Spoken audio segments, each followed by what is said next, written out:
Je vous encourage à prier pour Claude cette semaine et d'autres personnes que vous connaissez qui ont des problèmes de santé. Une dame de l'Assemblée me contacté tout récemment pour me mentionner qu'elle avait une récidive au niveau du cancer et que ça allait impliquer une intervention majeure. Donc, on lui a dit qu'on prierait. C'est des gens qui n'assistent plus à cause du COVID et de différentes circonstances, mais ça ne veut pas dire qu'on les aime pas et qu'on ne veut pas leur bien. Et on va prier vraiment que le Seigneur puisse accompagner les chirurgiens, accompagner ces gens-là dans leurs problèmes de santé. Il y avait Nadia, tu avais une question? Oui, maman est repartie voir sa maman, mamie Germaine, parce qu'elle s'en va vers l'autre côté. Oui, c'est ça. Il y a différentes personnes qui vieillissent, qu'on connaît dans nos familles, nos proches qui ne sont pas sauvés. Puis effectivement, là, prions pour ces gens-là. Il y a même une dame de 102 ans qui a des personnes dans l'Assemblée qui la connaissent. Et c'est la maman de quelques personnes de l'Assemblée. Et elle a 102 ans. Mais gloire à Dieu, la semaine passée, elle a fait profession de foi. Elle s'est tournée vers Jésus-Christ. Après toutes ces années-là. Donc, gloire à Dieu pour ça, c'est vraiment encourageant. Donc, bonjour à vous tous ce matin. Merci de prendre ce temps pour considérer la révélation de notre Dieu sur le sujet important de la fidélité. Un sujet tellement important dans les Écritures. Une responsabilité tellement grande chez l'enfant de Dieu qu'il a besoin de crier à Dieu pour demander son aide, pour lui permettre d'avoir la grâce de développer de la fidélité, être en mesure de faire la volonté de Dieu, ou la constance du chrétien dans les voies de son Dieu, son engagement à continuellement chercher sa face pour accomplir son plan dans les différentes facettes de sa vie, pour suivre sa volonté dans sa marche chrétienne afin de bien finir sa course pour le Seigneur. Comme cet auteur nous dit, attendez-vous au Seigneur dans votre marche chrétienne. Tenez-vous prêts pour sa volonté et ayez du courage. Et comme on a besoin de courage en ce moment, le courage, ce n'est pas l'absence de la peur, le courage, c'est de continuer malgré nos craintes, n'est-ce pas? Il dit, ayez du courage, ne soyez pas infidèles, mais restez à votre place dans le centre de la volonté de Dieu, là où Dieu vous a amené, dans votre relation conjugale, dans votre relation filiale, au travail, à l'Église, dans toutes les relations que Dieu a amenées dans votre vie. Restez à votre place dans son plan et ne revenez pas en arrière dans vos décisions d'accomplir son plan pour votre existence. En d'autres mots, soyez fidèles. Et comme ça fait la différence dans la vie d'un enfant de Dieu. C'est ce qu'on veut considérer ce matin dans notre prédication, alors qu'on va regarder un homme de Dieu qui était fidèle dans le Nouveau Testament. En fait, c'est l'exemple d'un homme de Dieu qui a été mis à l'épreuve concernant son service pour Dieu, mis à l'épreuve concernant l'accomplissement de la volonté de Dieu, mis à l'épreuve quant à son amour pour l'Église et son amour pour l'Évangile. Et on nous dit de ce jeune homme-là qu'il a été trouvé fidèle. Ça, c'est extraordinaire. Quand je parle à d'autres ouvriers dans le Seigneur, quand je parle à d'autres pasteurs, d'autres personnes en charge d'Église, et qu'on parle de notre joie ensemble, souvent la raison de notre joie, c'est de voir les colonnes dans l'œuvre de Dieu. Ceux qui sont fidèles, ceux qui sont déterminés, ceux qui sont prêts à continuer malgré toute l'imperfection de l'Assemblée chrétienne. Il n'y en a pas une Église parfaite, ça n'existe pas. J'aimerais bien que ça existe, je ne pourrais pas y assister si c'était le cas. J'amènerais toutes mes imperfections. Mais des gens qui disent, c'est ici que Dieu me veut. C'est ça que Dieu veut accomplir dans ma vie. Ce matin, j'aimerais prendre quelques minutes pour vous parler de Timothée, qui a été fidèle en toutes choses dans les voies de Dieu. Timothée qui a été fidèle. Cherchez avec moi le livre des Actes au chapitre 16. Le livre des Actes au chapitre 16, ça va être notre tremplin pour considérer 3 éléments dans la vie de Timothée qui lui ont permis d'être fidèle. 3 bénédictions de Dieu, 3 grâces que Dieu lui a données, qui lui a permis d'accomplir sa course, de combattre le bon combat, de garder la foi, d'achever la volonté de Dieu ici-bas sur la terre. Mais dans Actes chapitre 16, un beau passage biblique dans lequel la parole introduit le personnage de Timothée, s'est associé de l'apôtre Paul dans son œuvre de l'Évangile, se protéger de ce vieux missionnaire qui allait un jour jouer un rôle vital dans l'Église de Jésus-Christ. Alors qu'il était formé, alors qu'il apprenait lui-même à être fidèle, alors qu'il avait l'exemple de l'apôtre Paul, Paul lui a dit dans 2 Timothée chapitre 4, souviens-toi de ma marche, souviens-toi de ma constance, souviens-toi de mon service, souviens-toi de mes souffrances, regarde le modèle que je t'ai donné. Puis toi aussi, sois fidèle dans les voies de Dieu, dans les petites et les grandes tâches que Dieu lui confiait. Timothée était déterminé d'être fidèle. Il ne faut pas oublier en tant que chrétien que la Bible nous dit celui qui est fidèle dans les moindres choses l'est aussi dans les grandes. Si on a l'opportunité de faire des choses qui sont invisibles aux yeux des autres, d'avoir un service que les gens ne sauront pas, combien de personnes m'ont dit, des personnes âgées, des fois des gens alités à l'hôpital. Puis quand j'allais les visiter, ils me disaient, vous savez, pasteur, moi je combats dans la prière pour l'Église de Jésus-Christ. Cette personne-là, personne ne le savait. Mais cette personne-là était déterminée à être un combattant. Romains 15 au verset 30 nous dit ça, dans l'œuvre de Dieu, pour l'accomplissement de l'œuvre de Dieu. Mais fidèle dans les petites choses, alors que cette personne-là va être aussi fidèle dans les grandes choses. Timothée, comme chaque enfant de Dieu, a été en mesure de développer sa fidélité. Il était prêt à être fidèle en toutes choses, dans les petites tâches que Dieu lui confiait et ensuite dans les grandes tâches que Dieu lui permettait d'accomplir pour sa gloire. Le pasteur Jack House rappelle l'importance de ce fait lorsqu'il dit « Une personne qui n'a pas réussi les petites choses de son service chrétien n'est pas préparée ou qualifiée pour faire les grandes aussi. » Je me souviens, à un moment donné, je parlais avec un missionnaire, un ami dans le ministère, puis il me parlait de ces voyages-là que les missionnaires devaient faire pour aller chercher des commanditaires. Des voyages où ils présentent des diaporamas, maintenant c'est toutes des vidéos, tout ça, dans les églises locales où ils prêchent la parole de Dieu, dans le but que ces églises-là le soutiennent dans l'œuvre à laquelle Dieu les a appelés. Hein, comme l'église de Philippe, dans Philippiens chapitre 4. Ils avaient aidé Paul dans son ministère pour partir et accomplir l'œuvre de Dieu. Et Paul était déjà soutenu par l'église d'Antioche, mais il avait différentes assemblées qui l'aidaient à accomplir l'œuvre de Dieu. Alors, on va parler de ça ensemble parce qu'on appelle ça la députation, cette visite d'église-là. On l'a fait, nous, en 2000-2001, pendant presque 2 ans. On est parti, je me suis débarrassé de tous mes biens, j'ai mis ce qui restait dans un local, on n'avait plus d'appartement, tout ça, on n'avait plus d'emploi, on avait juste quelques dollars. On est parti pour s'en aller visiter là, près de 105 églises à travers l'Amérique du Nord, partout dans 35 États américains, puis ici au Canada. Puis donc, lorsqu'on a fait cela, on a dû visiter des églises, puis côtoyer toutes sortes de monde.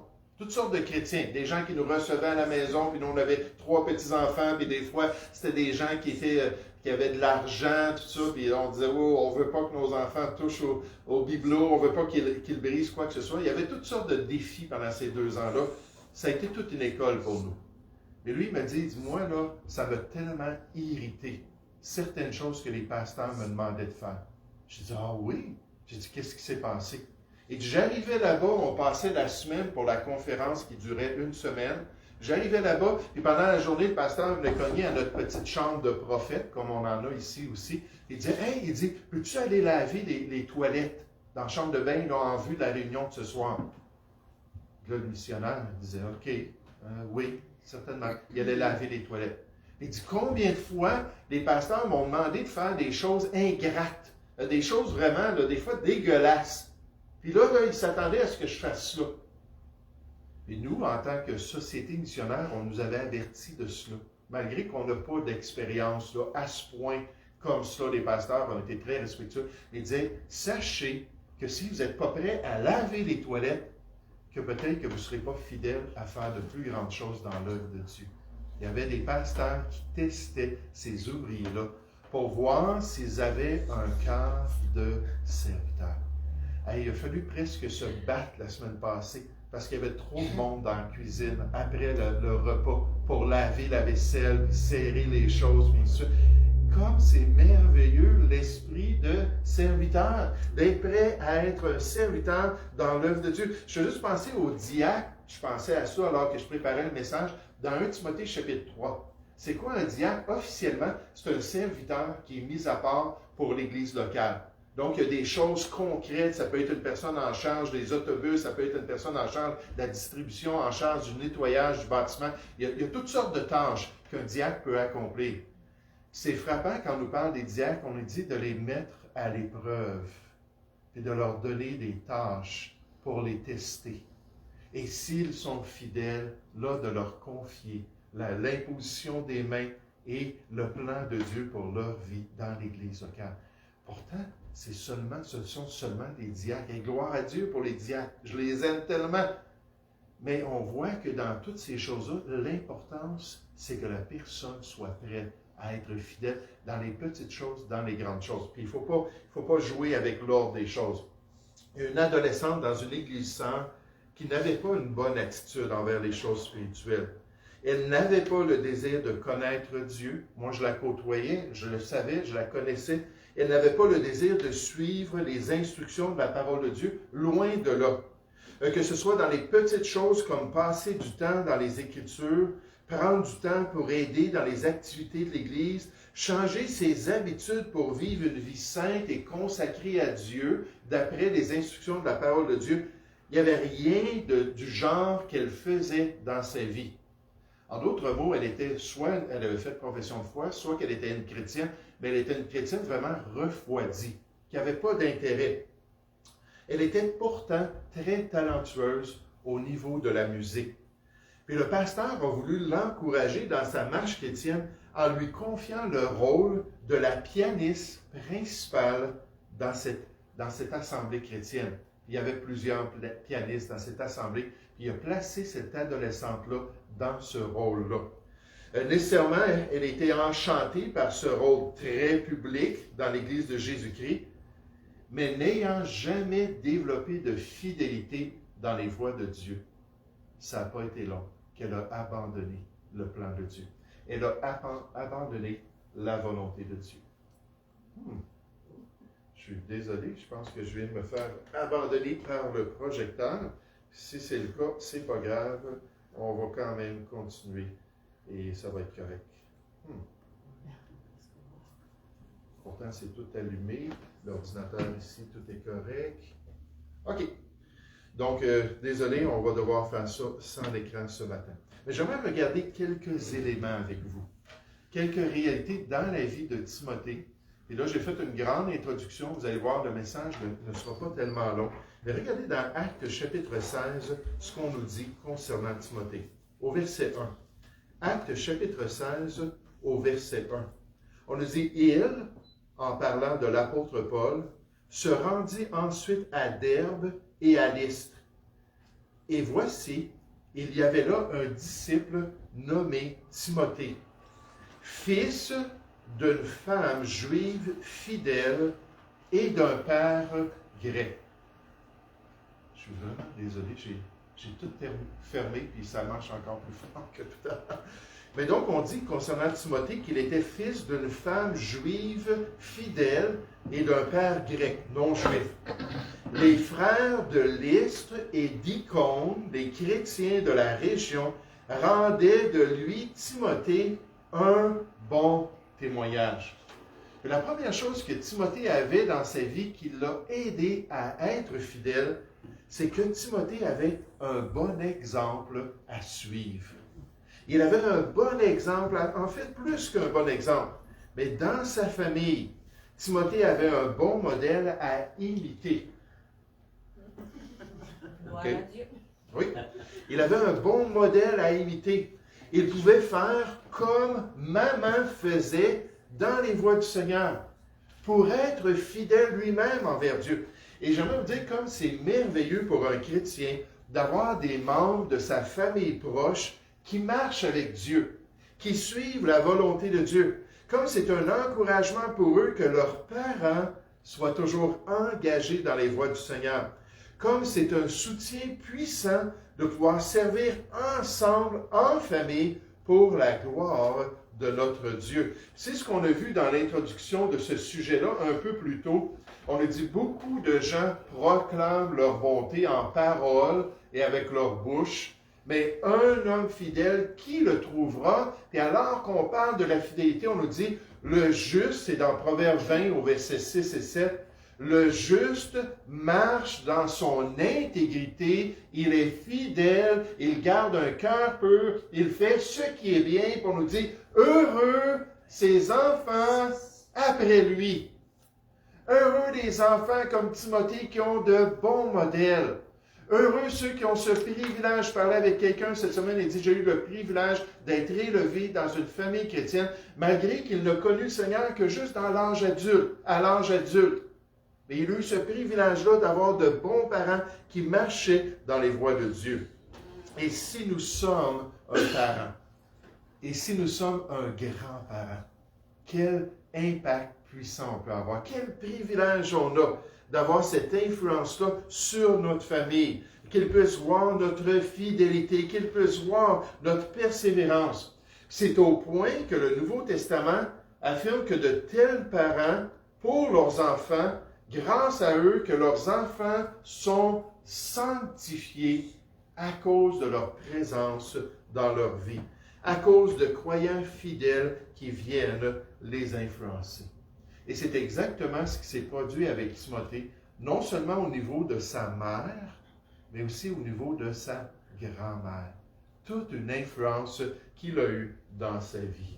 La foi inébranlable qui habita d'abord sa grand-mère Loïs, descendit jusqu'à sa mère Eunice, qui est décrite ici au verset 2 de notre passage comme une juive fidèle.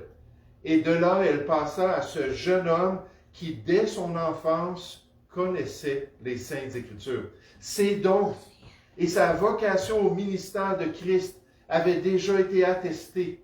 Et bien qu'une dizaine d'années plus tard, Paul parle de lui comme un jeune homme, il était déjà bien connu des frères qui étaient à Lystre et à Icône et devait donc être bien connu dans tout ce territoire.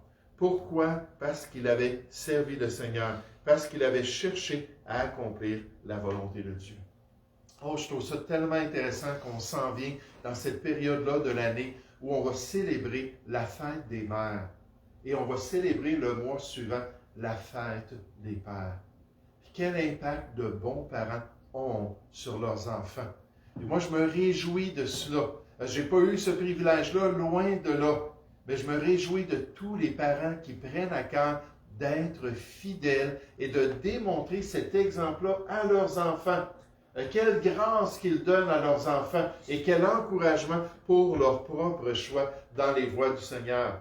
Oh, il y a une école publique qui a organisé une activité pour des jeunes. Je trouvais ça intéressant. Afin de montrer l'importance et le sérieux des soins que les parents donnent à leurs enfants.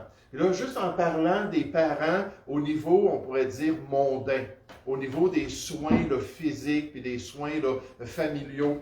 Puis l'école a demandé à tous les adolescents de prendre un œuf sur la table de la cafétéria et de garder cet œuf-là dans leur poche pendant toute la semaine scolaire. Donc, à chaque classe, on leur demandait, avez-vous votre œuf? Oui, j'ai mon œuf ici. Et là, ils devaient porter l'œuf dans leur poche, au moins essayer de le faire.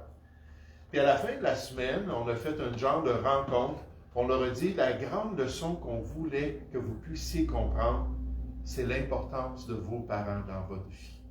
Comme vous étiez là à prendre soin de cet œuf-là, à protéger cet œuf-là, à ne pas vouloir briser cet œuf-là, de la même manière, vos parents agissent dans vos vies. Malgré tous les obstacles de votre vie, tous les soubresauts de l'adolescence, tous les dangers de la vie moderne, et dit, vos parents sont là pour votre bien.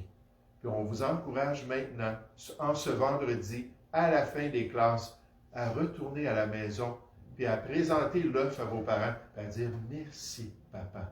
Merci, maman, de prendre soin de moi. » Et là, je pensais à ça, je me disais, ils n'ont pas mentionné dans cette école publique-là un aspect tellement important, c'est l'aspect de la foi, l'aspect de la fidélité, l'aspect spirituel, alors qu'on est là pour avoir un impact dans la vie de nos enfants. Grâce à l'influence de sa mère, Timothée est devenu un grand serviteur du Seigneur. Timothée est devenu déterminé à accomplir la volonté de Dieu. Puis ça, c'était une grâce qu'il a reçue de Dieu. Actes chapitre 16, encore au verset 1. Paul se rendit ensuite à Derbe et à Lystre, et voici, il y avait un disciple nommé Timothée, fils d'une femme juive fidèle. Merci Seigneur, et d'un père grec. Ça, c'était problématique. Les frères de Lys et d'Icône rendaient de lui, Timothée, un bon témoignage. Ah, c'est un bon chrétien. On le voit travailler, il est fidèle et il est remarquable. Il rendait de lui un bon témoignage. Paul voulut l'amener avec lui. Et ayant pris Timothée, remarquez ici, et l'ayant pris, il le circoncis. Je ne vous décrirai pas c'est quoi la circoncision, vous le savez déjà, mais il a fait ça à ce jeune homme-là, Timothée, et le circoncis à cause des Juifs qui étaient dans ces lieux-là, car tous savaient que son père était grec. Dans le service fidèle de Timothée, Timothée démontre un aspect très important, c'est que Timothée avait une grande flexibilité. Il avait une grande flexibilité envers la volonté de Dieu. Il avait une grande flexibilité envers l'appel de Dieu pour sa vie. Il était capable de s'adapter. Il était capable de suivre de nouvelles instructions. Il était capable de changer de perspective concernant l'œuvre que Dieu voulait accomplir dans notre vie. Et je pense que si on connaît le Nouveau Testament, on comprend en tant que chrétien que la circoncision n'est rien. Au niveau de Dieu, au niveau de la nouvelle alliance, dans le plan de Dieu pour les gens, la circoncision ne sert à rien. Donc, pourquoi est-ce que Paul a imposé ça à Timothée? Il devait se demander, voyons, on est plus sous la loi, hein, n'est-ce pas qu'on est dans la nouvelle alliance, dans le Nouveau Testament de Dieu? On est en train d'accomplir la volonté de Jésus-Christ, mais même en face de ces réalités de la nouvelle alliance, même en face de son service chrétien, pour être efficace et pour pouvoir atteindre les Juifs. Parce que Paul, dans son ministère, c'était Israël, les Juifs premièrement, puis les Grecs, Timothée, on va avoir un impact sur les deux. Mais toi, tu as un père non-juif. Et juste le fait que les gens vont entendre ça, puis que tu vas leur dire, voici ce que Jésus a fait dans ma vie, et voici la bonne nouvelle de l'œuvre de Dieu, les gens vont dire un peu. Hein, vous vous souvenez, dans le ministère de Jésus, quand il voulait passer par la Samarie, les gens réagissaient. Hein, tu vas passer chez les Samaritains, c'était la province centrale, la Galilée, la Judée, la Samarie en Palestine. Mais c'était souvent des Juifs mélangés avec des non-Juifs. Ils étaient considérés des impurs. Là, Timothée, toi, là, tu es venu d'une relation là, qui était illégitime. Ta mère était juive, mais elle a désobéi à Dieu en s'en allant avec un père grec, avec un homme grec, non juif. Il dit, tu vas avoir des problèmes dans ton témoignage. Mais si tu peux leur dire, oui, mais je me suis fait circoncire pour honorer la loi de Dieu et pour honorer mon peuple. Il dit, ça va enlever cet empêchement-là. Ça va enlever cette situation-là. Et Timothée était prêt à le faire. Il était flexible. Il était prêt à accomplir toute la volonté de Dieu dans sa vie. Timothée allait travailler avec des Juifs et des païens, des non-Juifs, dans les églises. Il était essentiel qu'il ne les offense pas. C'est pourquoi Paul a fait circoncire Timothée. Là encore, il ne s'agissait pas du salut de Timothée ou de son caractère personnel, c'était quelque chose pour son témoignage, mais plutôt d'éviter de graves problèmes qui ne manqueraient pas de devenir des pierres d'achoppement alors que les hommes cherchaient à servir le Seigneur. Vous savez, même l'apôtre Paul a dû faire toutes sortes d'ajustements dans son ministère. Alors qu'il travaillait avec les gens dans 1 Corinthiens 9, il dit, j'ai essayé de me faire tout à tous pour en gagner le plus grand nombre. Paul savait qu'avec ceux qui étaient sous la loi, il fallait qu'ils se présentent comme étant sous la loi. Avec ceux qui étaient sans loi, il fallait qu'ils se présentent comme étant sans loi. Il n'était pas sans la loi de Christ nécessairement, puis il était en train d'accomplir le plan de Dieu. Mais il était flexible, il dit, je souffre tout pour ces gens-là, afin de leur présenter le message de Dieu.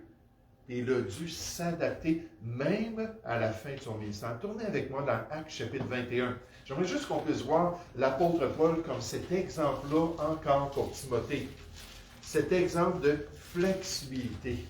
Et que ça prend des chrétiens flexibles.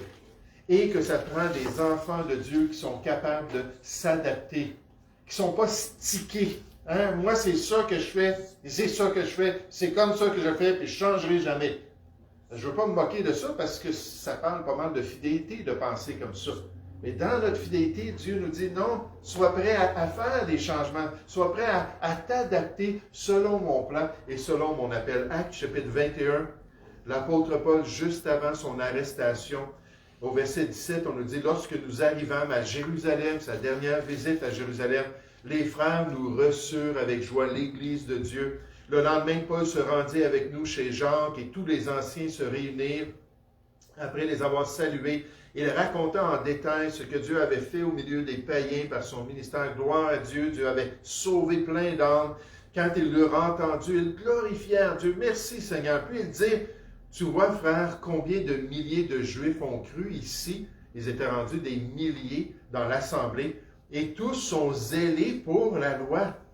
Or, ils ont appris que tu enseignes à tous les Juifs qui sont parmi les païens à renoncer à Moïse, leur disant de ne pas circoncire les enfants et de ne pas se conformer aux coutumes. Quelle attaque sur la réputation de Paul qui était fausse. Jamais il ne dit ça aux Juifs qu'ils devaient cesser de suivre ces commandements-là de l'Ancienne Alliance. Que faire donc? Sans aucun doute, la multitude se rassemblera, car on saura que tu es venu. C'est pourquoi fais ce que nous allons te dire. Il y a parmi nous 4 hommes qui ont fait un vœu d'après les instructions de la loi. Prends-les avec toi, purifie-toi avec eux et pourvois à leurs dépenses, afin qu'ils se rasent la tête d'après les règles qui étaient établies. Et ainsi tous sauront que ce qu'ils ont entendu dire sur ton compte est faux, mais que toi aussi tu te conduis en observateur de la loi. À l'égard des païens qui ont cru, nous avons décidé, nous leur avons écrit qu'ils eussent à s'abstenir des viandes sacrifiées aux idoles, du sang, des animaux étouffés et de l'impudicité ou de la débauche. Alors, Paul s'obstina avec les anciens de l'Église. Est-ce que c'est ce qu'on nous dit ici dans le passage? Pas du tout. Alors, Paul prit ses hommes, se purifia, et entra le lendemain dans le temple avec eux, pour annoncer à quelle heure du jour la purification serait accomplie et l'offrande présentée pour chacun d'eux. Pensez-vous que Paul avait le temps de faire cela? Pensez-vous que ça l'intéressait de faire cela? Il comprenait tous les types de la loi, puis tous les types du système du sacerdoce juif qui avaient été tous accomplis en Jésus-Christ. Et là, maintenant, il voulait juste prêcher la bonne nouvelle de Jésus-Christ. Mais quand les anciens ont dit que ce serait nécessaire pour avoir un impact dans ton ministère ici à Jérusalem, Paul a dit, OK, si vous pensez que c'est vraiment ça que Dieu veut, je vais le faire. Ce n'était pas techniquement pour un juif contre la volonté de Dieu, mais ce n'était certainement pas le plan parfait de Dieu pour eux. Est-ce que nous sommes flexibles entre les mains de Dieu?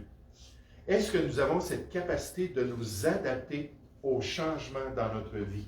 Ça fait plus qu'une personne qui nous demande, en tant que couple, si on s'apprête à quitter pour les États-Unis. Si on va aller rejoindre notre famille qui habite maintenant aux États-Unis. Puis à chaque fois, on leur dit non, pas du tout. Nous, on croit qu'on doit rester ici. Nous, on croit qu'on doit souffrir avec le peuple de Dieu, si jamais c'est ce que Dieu veut. Qu'on soit emprisonné même, si c'est ça le plan de Dieu. Par contre, si jamais Dieu nous montre qu'il veut qu'on quitte, alors là, il faut être flexible. Des fois, Paul, Dieu lui disait, reste dans la ville puis tu vas souffrir aux mains de ces gens-là, mais écoute, tu vas rester là comme un témoignage. D'autres fois, Dieu disait, non, non, tu vas descendre, les frères vont te permettre de descendre dans un panier, et puis tu vas te sauver dans une autre ville. Dieu dirigeait Paul selon son plan. Et pour nous, notre plan, c'est de demeurer ici et de passer avec le peuple de Dieu les différentes épreuves qu'on a à passer. Mais est-ce qu'on est prêt à demeurer fidèle, même si Dieu change l'emplacement de notre ministère, la modalité et les circonstances de notre service chrétien pour accomplir le plan de Dieu?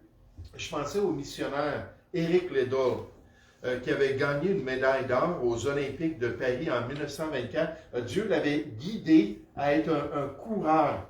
Puis il aimait tellement ça. Il dit, quand je cours, là, il dit, je me sens rempli de l'Esprit de Dieu. Et l'Esprit de Dieu m'utilise dans la course parce qu'à chaque fois, c'était lui qui gagnait.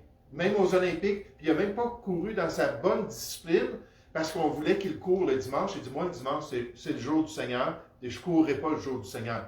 Fait qu'au lieu de courir une telle grandeur, je pense que c'était le 100 mètres qu'il allait courir, il a couru 400 mètres, il a quand même gagné la médaille d'or. À chaque fois, il disait, c'est Jésus-Christ mon sauveur. C'est lui qui me donne la grâce de courir comme ça. Donc, il disait, ça c'est un à côté que Dieu me met à cœur, mais je suis appelé au ministère comme missionnaire en Chine. Donc, il est parti, puis il est allé servir en Chine pendant bien des années.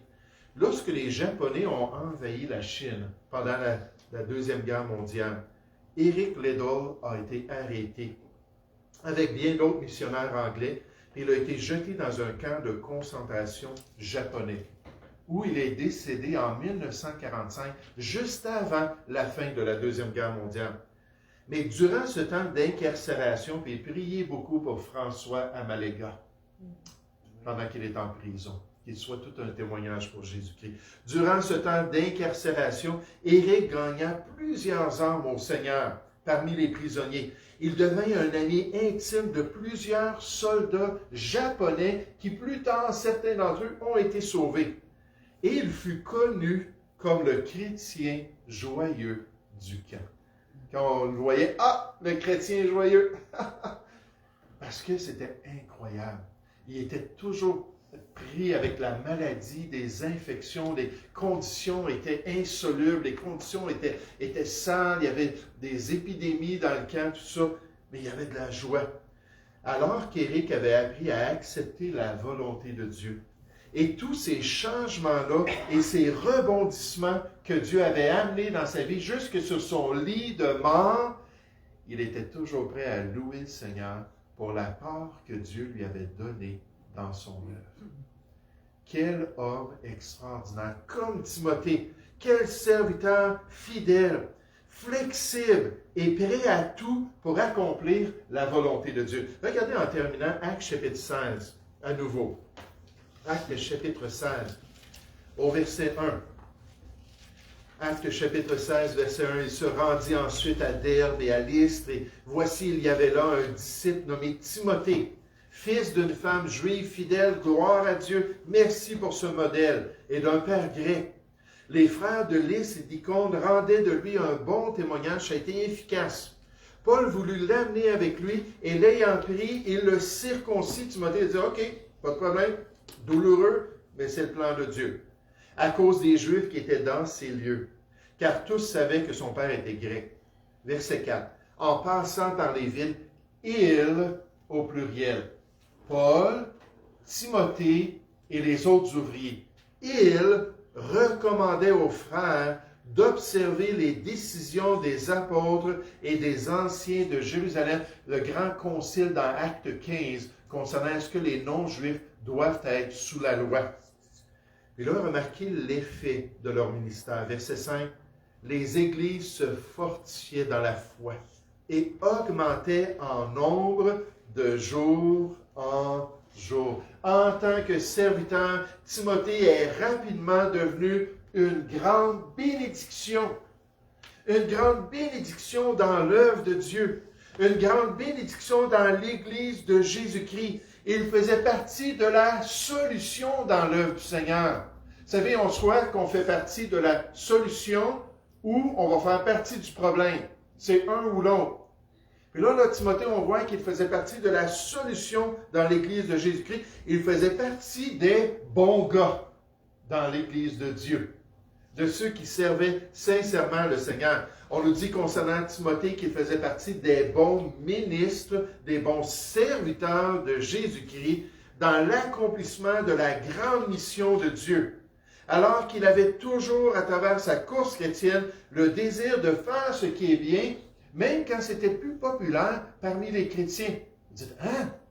Quand est-ce qu'on voit ça dans les Écritures? Dans l'Épître aux Philippiens. L'apôtre Paul écrit aux Philippiens.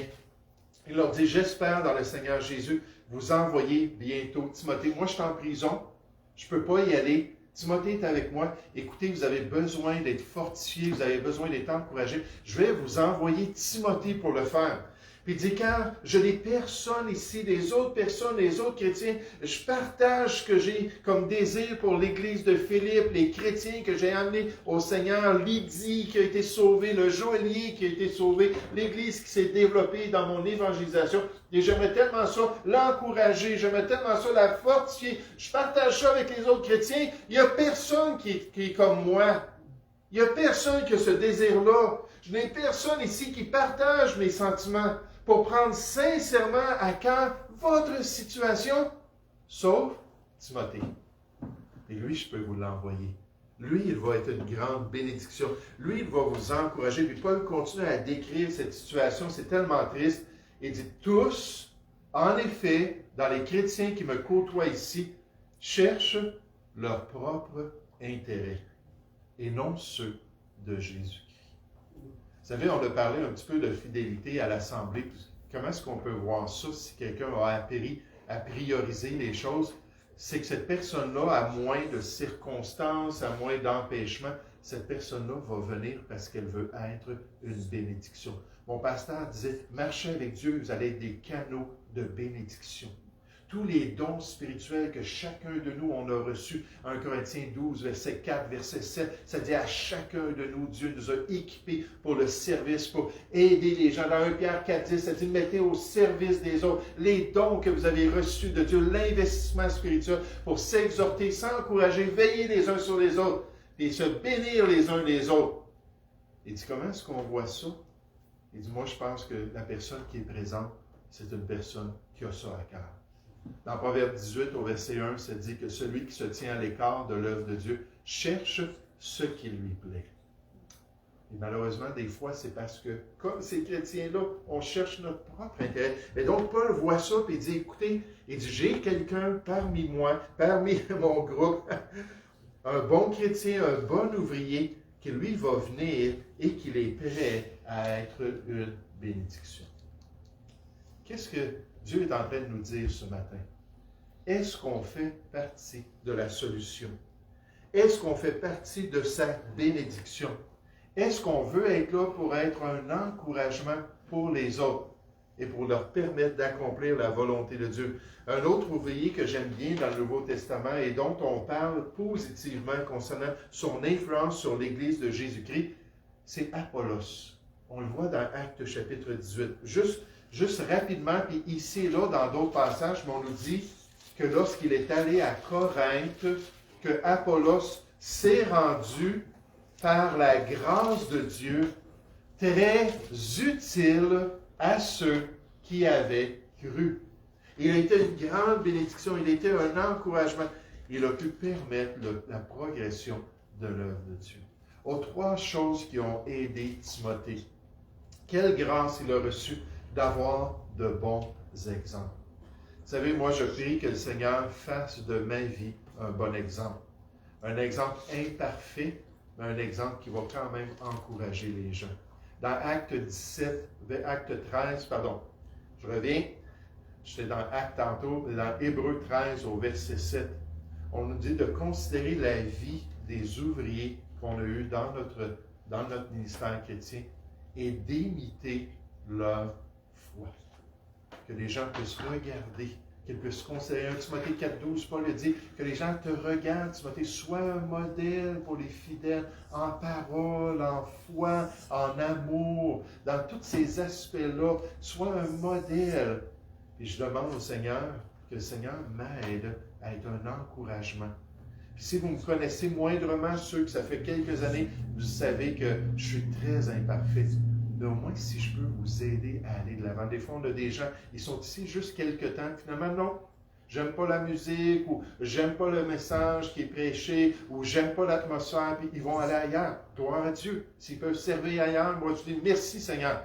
Et pendant le temps qu'ils ont été ici, si on a pu juste les aider à aller un peu de l'avant. Je parlais à mon frère Pierre Bilodeau lorsqu'il a quitté, puis il dit, écoute, ça a été vraiment un bon temps qu'on a eu. J'ai fait un choix d'aller ailleurs, mais le temps qu'on a eu ensemble, je l'ai grandement apprécié. Puis qu'on puisse être un encouragement, un bel exemple à suivre de la part de sa mère. Mais on voit une grande flexibilité. Les choses changent autour de nous, et des fois, Dieu peut permettre que ça change dans nos vies.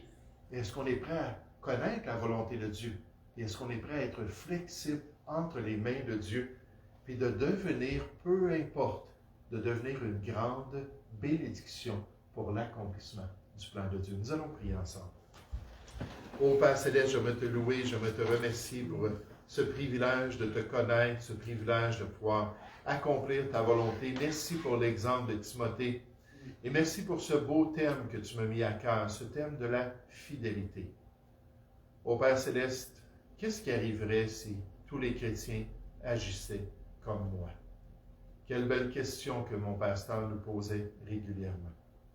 Si tous les chrétiens ne venaient que sporadiquement à l'Église, si tous les chrétiens, les pasteurs inclus, ne venaient que quand ça leur tentait, qu'est-ce qui arriverait à l'Église chrétienne?